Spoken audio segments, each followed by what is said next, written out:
살아계신 하나님을 찬양합니다.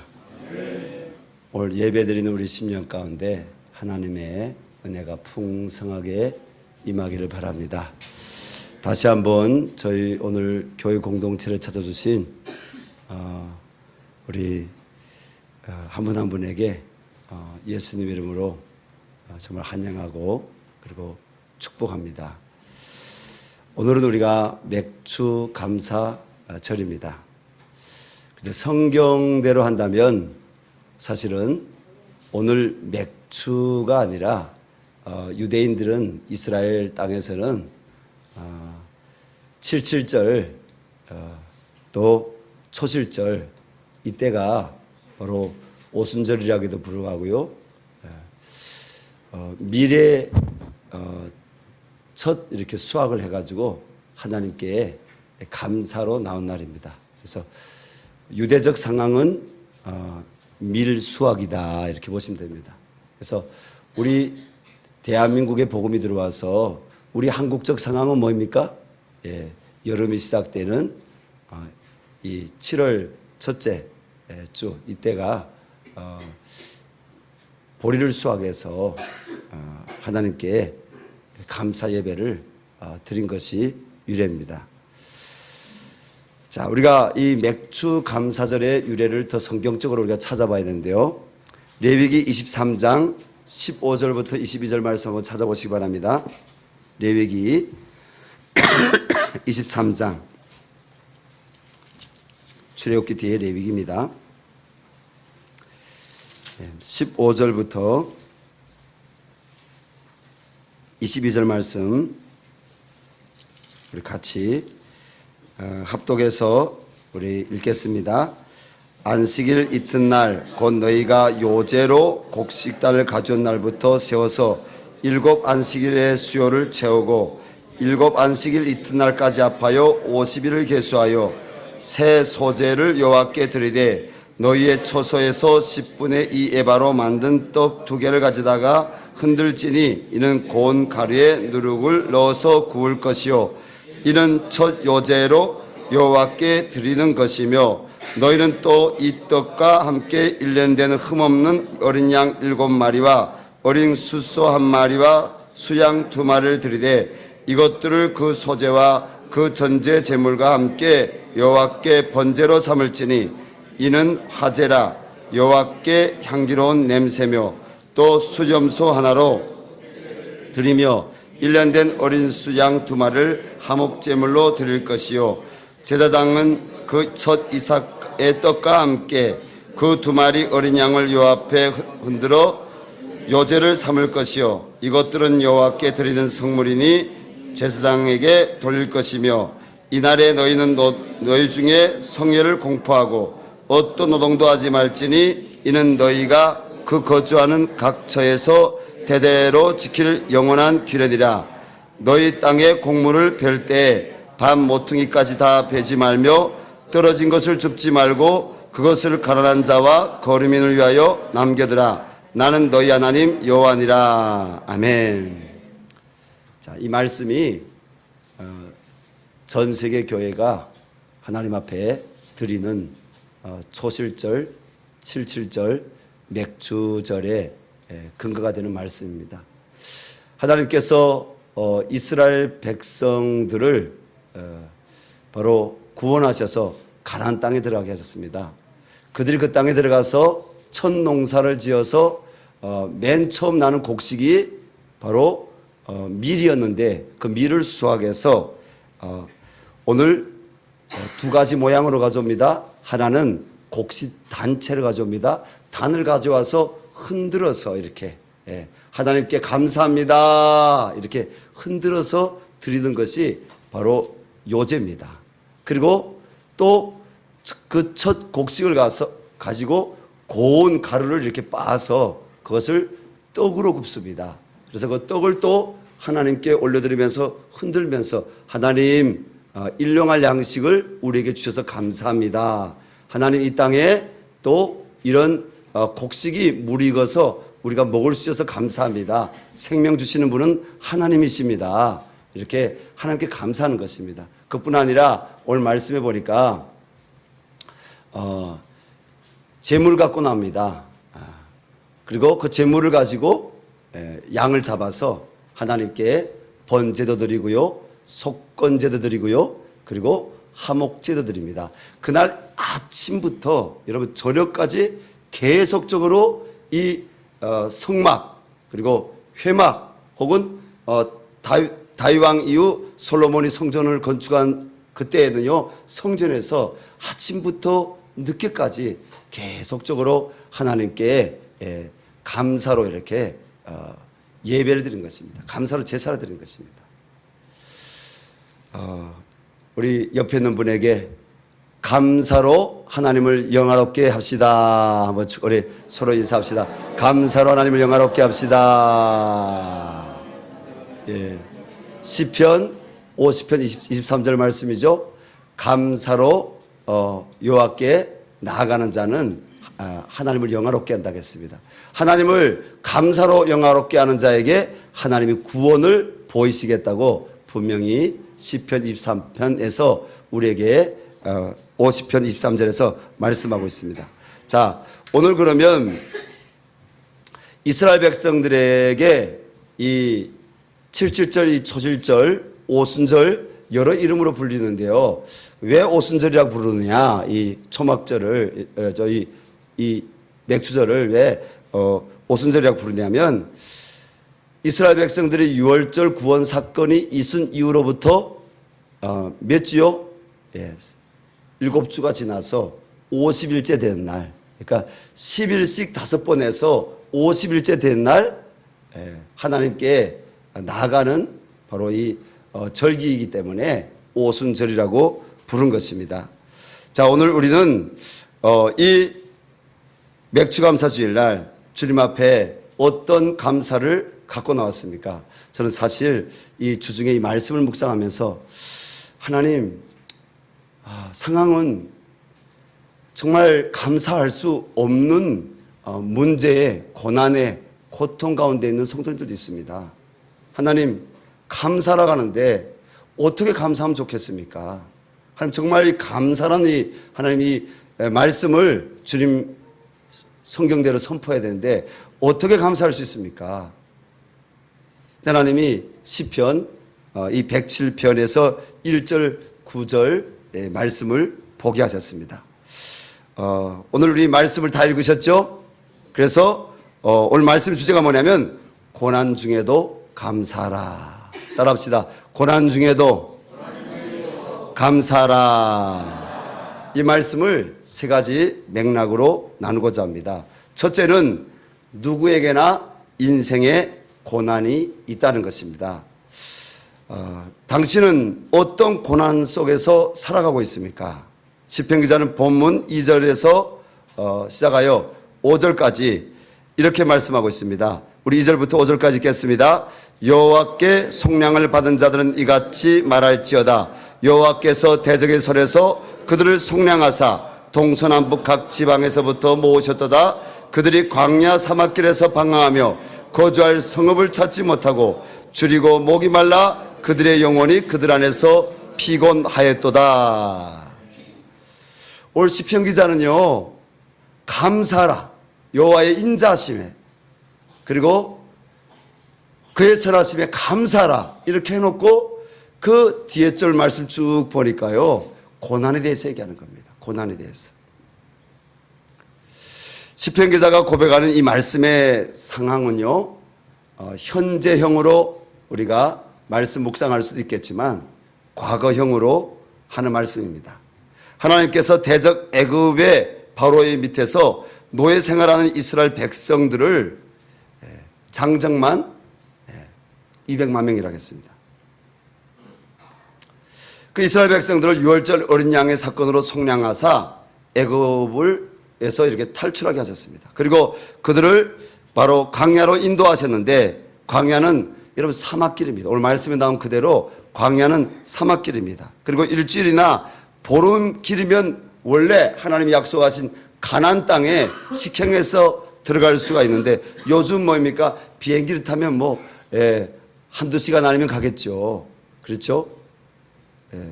고속도로가 지금 나와 있는데 고속도로로 자동차로 운전하면 그냥 뭐 하루길이면 애굽에서 이스라엘, 팔레스티나 그 가나안 땅까지 들어갈 수가 있겠죠. 그런데 하나님께서 그렇게 안 하셨습니다. 40년 동안 광야 생활을 허락하셨습니다. 왜 하나님께서 40년 동안 광야 생활을 허락하셨습니까? 하나님이 내가 속량했다, 구속했다. 너희는 이제는 옛 애굽의 백성이 아니다. 너희는 바로 세상 종로라는 백성이 아니다. 너희는 내 백성이다. 하나님이 광야에서 이들에게 하나님의 법 말씀을 주시고 그들이 광야에서 이 말씀에 순종하는지 순종하지 아니하는지 하나님이 바로 그들에게 훈련을 주신 것입니다.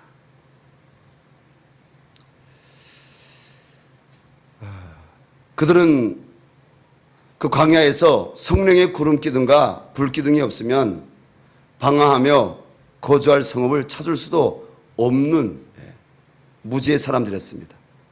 하나님께서 물 주지 않으시면 목마를 수밖에 없었고 하나님께서 만나를 주지 않으시면 줄일 수밖에 없었습니다. 그래서 그것을 오늘 표현하는 것입니다. 본문 2절에서 속량이라는 말은 히브리 원어로 이 가알인데 이 말은 구속하다라는 말로도 불리웁니다. 우리는 하나님께서 구속하신 하나님 나라의 백성입니다. 하나님이 나를 구속하셨습니다. 나를 속량하셨습니다. 아직 하나님께 붙들림 받지 않았다면 하나님이 구속하신 은혜가 있기를 바랍니다. 하나님이 그 아들 예수의 피로 값주고 사신 속량의 은혜가 있기를 바랍니다.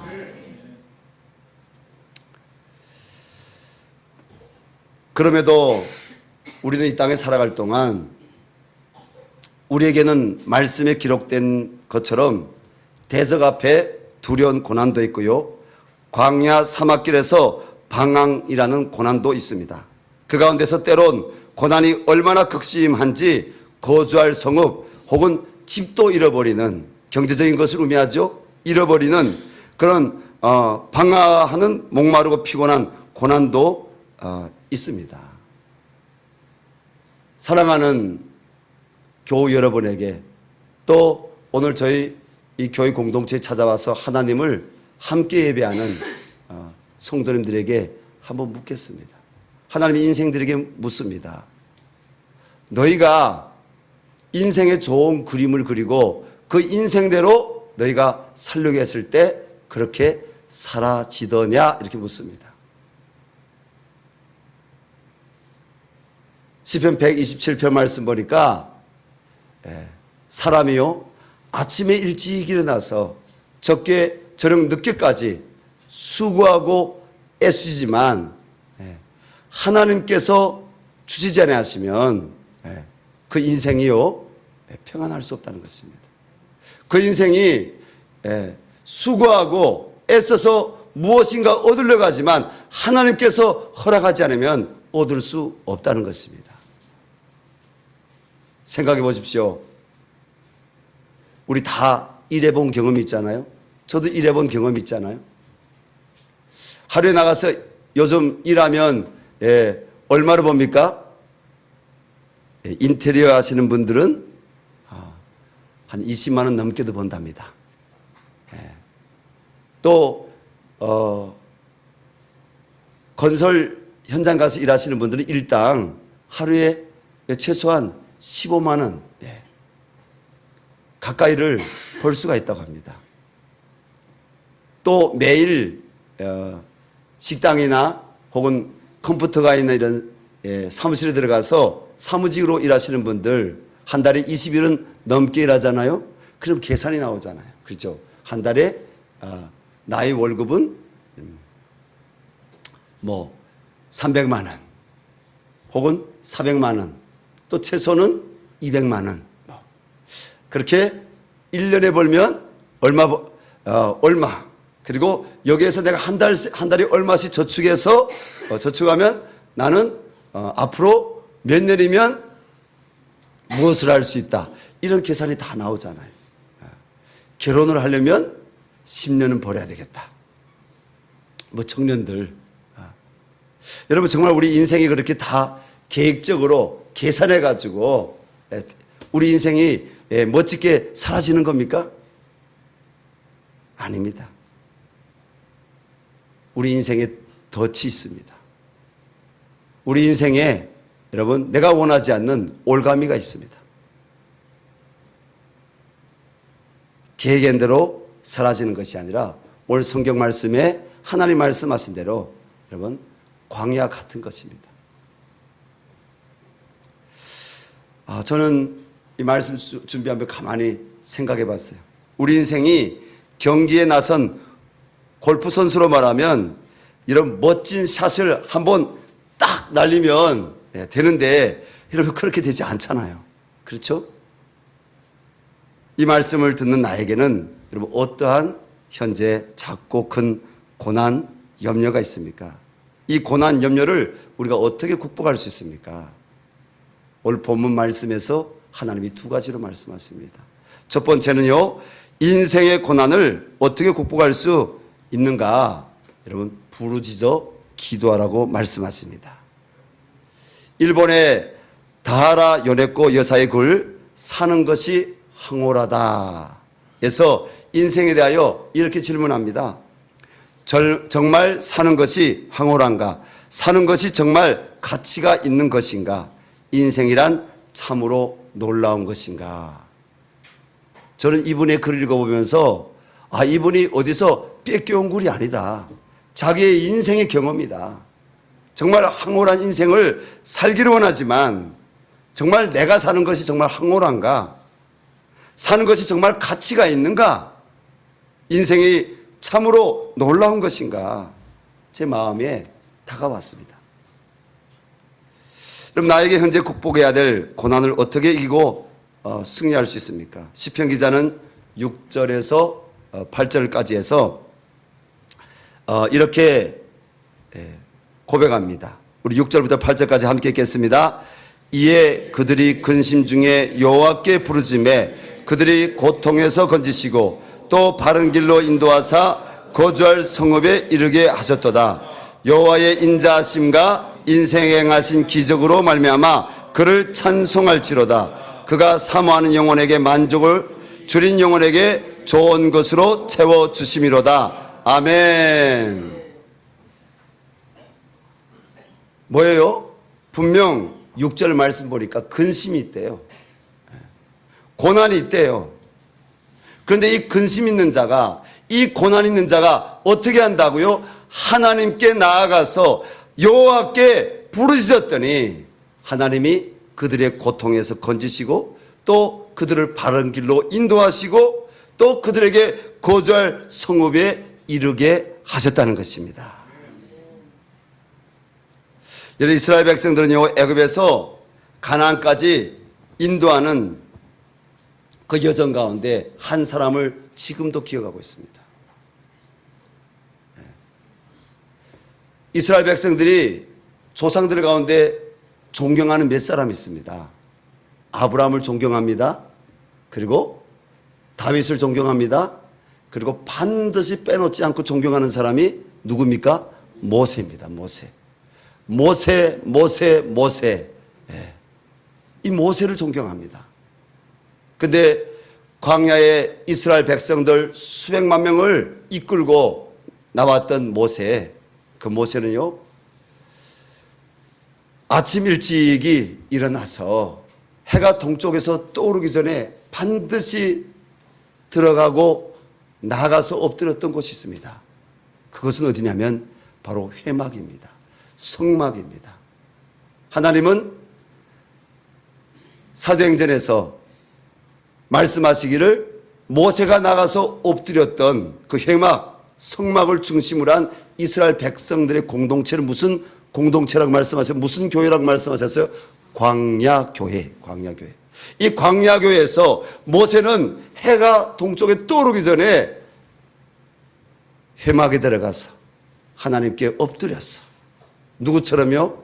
옆에 앉아있는 우리 집사님처럼 새벽에 일찍 일어나서 하나님 앞에 먼저 나가서 엎드려서 모세는 위대한 지도자였지만 그는 애굽의 문물을 다 겸비하고 인생을 정말 많은 지혜를 경험한 사람이었지만 그는 광야에서 아침 일찍 일어나서 하나님께 엎드렸다는 것입니다. 왜? 엎드려서 그가 하나님께 부르짖어서 기도했습니다. 그 혼자 힘으로는 그가 가진 지혜가 많았지만 그는 그 지혜로움으로는 이스라엘 백성들을 그가 인도할 수가 없었기 때문입니다. 그들의 재판을 다 감당할 수가 없었기 때문입니다. 광야에 서는데 물이 없습니다. 광야에 있는데 먹을 것이 없습니다. 광야에 있는데 이스라엘 백성들이 고기를 먹고 싶다고 합니다. 애굽의 부추를 먹는 것이 더 나았을 텐데 그들이 하나님이 인도하시는 그 구원의 길에 섰음에도 불구하고 불평하고 원망합니다. 여러분 어리석어 보이죠? 야, 참 이스라엘 백성들 너무 어리석다. 아니 그들이 그렇게 하지 않고 하나님께 나가면 되는데 하나님께 기도하면 되는데 우린 답을 다 알고 있어요. 그런데 현대에 살아가는 우리는 어떻습니까? 우리는 하나님께 나가 부르짖는 것은 복이 있습니다. 하나님께 나가 부르짖는 건 복이 있습니다. 왜냐하면 하나님께 나가 부르짖을 때 하나님께 주시는 지혜와 능력 그리고 그분의 인도로만이 수백만 명의 이스라엘 백성들을 그가 통솔하고 그들을 가나안 땅으로 인도할 수 있었기 때문입니다. 미국의 남북 전쟁을 위대하게 이끌었던 우리는 한 장군을 알고 있습니다. 그 장군의 이름이 뭐입니까? 미국의 대통령 이름 뭐입니까? 워싱턴 장군입니다. 그는요 하나님 앞에 오히려 남군에요 돈이 더 많았어요. 돈 있는 사람들은 다 남군에 붙었어요. 전쟁은 돈으로 하는 거잖아요. 돈이 있어야 여러분 군인들에게 월급 줄 수 있고 돈이 있어야 무기를 사올 수가 있고요. 그런데 북군은 계속 밀리기 시작합니다. 노예 해방을 부르짖은 미국에서 노예 제도를 철폐한 분이 누굽니까? 링컨. 링컨이 총사령관입니다.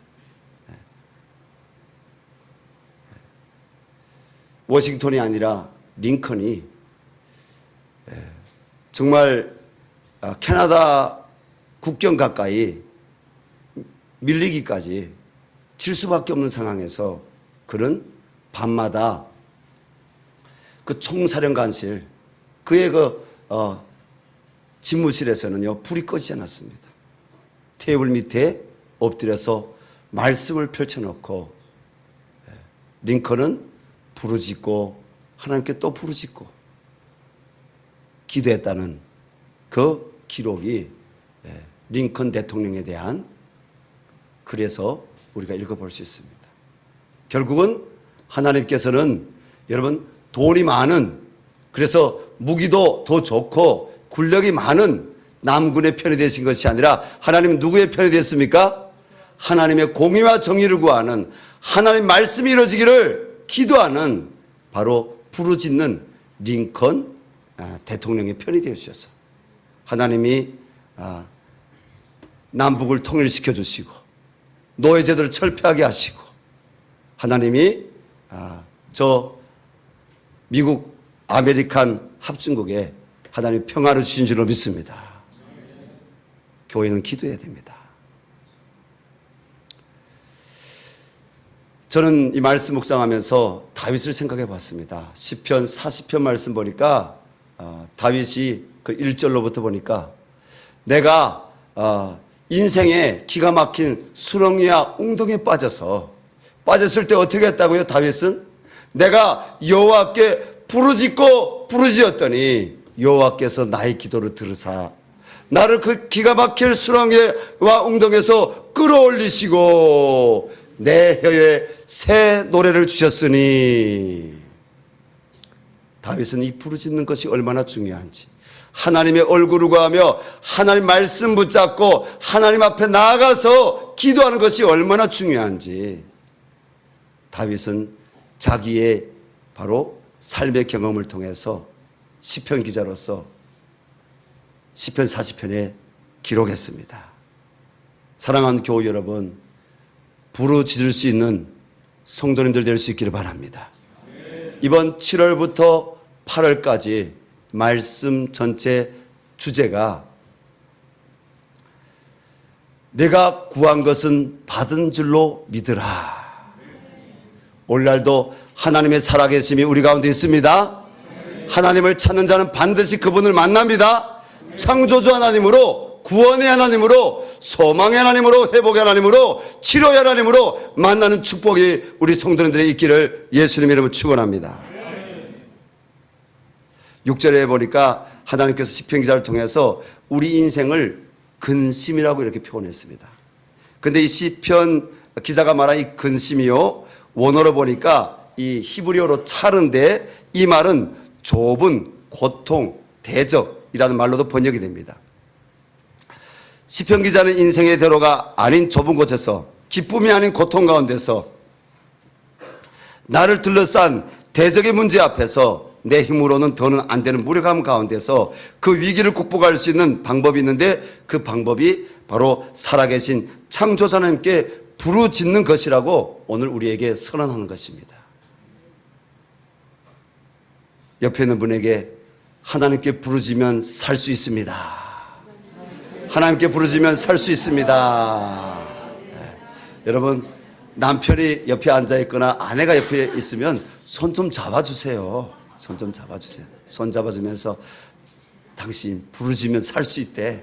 하나님께 부르짖자. 이렇게. 할렐루야. 네.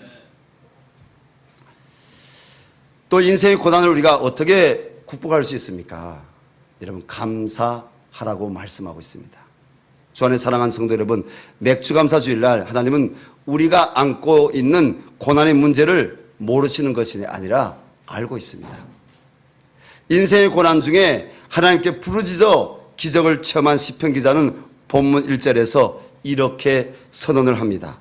여호와께 감사하라. 그는 선하시며 그 인자하심이 영원함이로다. 여호와께 감사하라. 그는 선하시며 그 인자하심이 영원함이로다. 하나님께서는 시편 50편 23절에서도 시편 기자를 통해 이렇게 말씀하십니다. 감사로 제사를 드린 자가 나를 영화롭게 하나니 그의 행위를 옳게 하는 자에게 내가 하나님의 구원을 보이리라.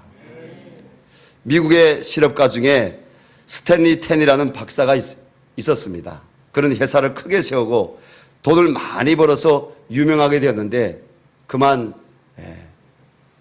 중년 나이 좀 지나서 병이 들었습니다. 척추암 3기란 진단을 받았는데 당시 이 척추암은 수술로도 약물로도 고치기 힘든 병이었습니다. 뭐 70년대, 80년대, 90년대 그랬잖아요. 암하면 그냥 사망, 이렇게 사망 선고인 겁니다. 이 사실이 알려지자 사람들은 그가 절망 가운데 곧 죽을 것이라고 생각했습니다. 그런데요, 몇 달 후에 그가 병상에서 자리를 툭툭 털고 일어나 다시 출근했습니다. 사람들은 깜짝 놀라서 아니 어떻게 병이 낫게 된 것입니까? 그에게 물었습니다. 그러자 스탠리 텐은 이렇게 말했습니다. 네, 전 하나님 앞에 감사만 했습니다. 그랬더니 병이 다 나았습니다. 그리고 이어서 이렇게 이야기를 계속하는 것입니다. 전 이렇게 기도했습니다. 하나님, 병들게 된 것도 감사합니다. 병들어 죽게 되어도 감사합니다. 하나님, 저는 죽음 앞에서 하나님께 감사할 것밖에 없습니다. 살려주시면 살고 죽으라면 죽겠습니다. 하나님, 무조건 감사합니다. 매 순간 감사하고 감사했더니 암세포는 없어졌고 건강을 되찾게 되었다는 것입니다. 세계 최고 암 전문병원 MD 앤던스 암센터에서 31년간 봉사한 김우신 박사는 신앙이 암 치료에 실제적인 효과가 있다고 소개하면서 교회 성가대원들과 일반인들을 비교해서 한번 연구를 한 결과를 이야기했습니다. 성가대원들의 면역세포 수가 일반인보다 몇십 배도 아닌 무려 1000배나 많은 것으로 측정되었다고 합니다. 감사로 찬양하고 사는 것이 건강에 유익하다는 것입니다. 사랑하는 교회 여러분, 찬양하는 예배의 자리를 찾으시기 바랍니다. 여러분에게 권면드립니다. 우린 다시 오실 주님을 기다리는 성도들입니다. 천국의 문은 감사로 들어가는 것이지 불평과 원망으로 들어가는 것이 아닙니다. 불평과 원망은 지옥으로 들어가는 문입니다. 그러므로 성도들은 고난 중에서도 감사를 잃지 마시고, 불평과 원망은 우리를 죽이지만 감사와 이 찬양과 이 기도는 우리를 살린다는 것을 기억하시고 여러분들의 신앙의 패턴을 바꾸시기 바랍니다. 하나님, 여전히 기도하겠습니다. 여전히 찬양하겠습니다. 여전히 하나님께 감사하겠습니다. 염려와 걱정은 마귀가 뿌려놓은 가라지이지만 감사와 부르짖는 기도는 하나님의 기적을 맛볼 수 있는 축복의 씨앗입니다. 저희 교회에 올해 설립 20주년입니다. 하나님께서 이 교회 안에 이미 장로 직분으로, 안수집사 직분으로, 권사 직분으로 항존직이라고 하죠. 한 번 받으면 계속 주님 앞에 설 때까지 그 직분은 계속 유지되는 것입니다. 우리 교회에서 올해 이제 20주년 맞으며 이 항존진이 직인 우리 신임 중직 안수집사 권사들을 이렇게 뽑으려고 합니다. 어제 우리 장로님들과 7월 당회를 하면서 나눔을 해서 다음과 같이 이렇게 성경의 가르침대로, 성경에 기록된 말씀의 가르침대로, 또 교회가 지금까지 오면서 교훈을 받은 대로 이런 분들을 세우기로 했습니다. 열방샘교에서 만 3년 이상 신앙생활을 한 자. 원래는 우리 교회가 만 2년 되어도 항존직을 코로나 이전까지는 세웠습니다. 그런데 그때에는 저희 교회에 잘 섬길 수 있는 분들보다도 잘 섬길 수 있는 분들이 적었을 때입니다. 그래서 교회 와서 만 2년 이상 열심히 정말 누가 보든지 안 보든지 무엇을 바라고 하는 것이 아니라 하나님께 충성되어 이렇게 예배 모범이 되고 섬김 모범이 됐던 분들을 안수집사, 권사 이렇게 장로 직분을 줬습니다. 그런데 저희 교회가 이제는 1, 2, 3부 예배를 드리면서 교회 안에 하나님께 훈련된 분들이 많아지기 시작했습니다. 그래서 좀 더 느려가지고 3년 이상 신앙생활한 자, 그리고 두 번째는 주중에 2번의 예배와 새벽기도 재단 3번 이상을 쌓은 것으로 작정한 자. 왜 그랬는지에 대해서는 오늘 말씀에서 여러분 깨달았죠? 모세가 아침에 일찍 일어날 때마다 여러분 성막 교회를 섬기는데, 광야교회를 섬기는데 어떻게 했다고요? 먼저는 나가 기도로 여러분 성령으로 봉사하는 것부터 시작했다는 겁니다. 그래서 원거리에 있는 성도님들, 운전해서 25분 혹은 30분 이상 있는 원거리에 있는 분들은 줌 예배에 참석하는 것을 인정하기로 했습니다.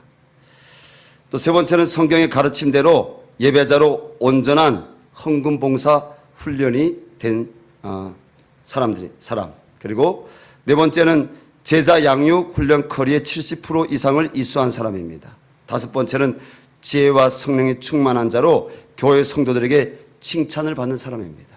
칭찬받고 존경받는 사람들.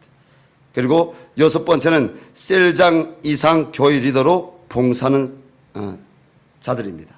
그리고 일곱 번째는 9월 7일부터 7주간 임직자 훈련을 이수한 자입니다. 그래서 오늘부터 다음 주일까지 자원에서 제가 이런 기준에 부합한 자로 제가 후보 등록을 하고 싶습니다. 이렇게 저나 우리 장로님들에게 이야기해 주시면 여기에 정말 부합하면 3개월 동안 훈련이 있습니다. 새벽재단 훈련이 있고요. 그리고 양육 훈련이 있습니다. 예배 훈련이 있습니다. 그리고 7주간의 우리 이제 중직자 훈련이 있습니다. 그리고 10월 13일 날 오후 3시 제가 뽑는 것이 아니라 우리 교우들이 뽑는 거예요.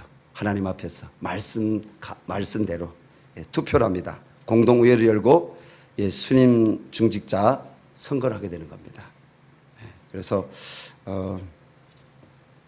우리 교회 안에 귀한 믿음의 일꾼들이 세워질 수 있도록 여러분들이 기도해 주시기 바랍니다. 여러분, 교회는 예배 공동체입니다. 교회는 여러분 하나님을 섬기는 공동체입니다. 그래서 우리 교회 안에 예배의 모범 그리고 사랑의 섬김의 모범이 된 말씀으로 잘 하나님 앞에 훈련되어서 존경을 받을 수 있는 분들이 세워질 수 있도록 여러분 기도해 주시기를 주님의 이름으로 부탁드립니다.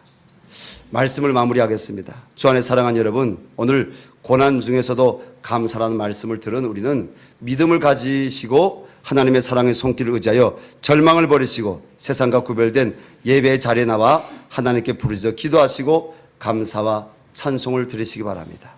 신약성경 빌립보서 4장 6절 7절 약속의 말씀입니다. 아무것도 염려하지 말고 다만 모든 일에 기도와 간구로 너희 구할 것을 감사함으로 하나님께 아뢰라. 그리하면 모든 지각이 뛰어난 하나님의 평강이 그리스도 예수 안에서 너희 마음과 생각을 지키시리라. 주 안에 사랑하는 여러분, 고난 중이라도 하나님께 모든 것을 감사함으로 맡기는 기도를 하십시오. 하나님은 선하신 응답을 해 주실 것입니다.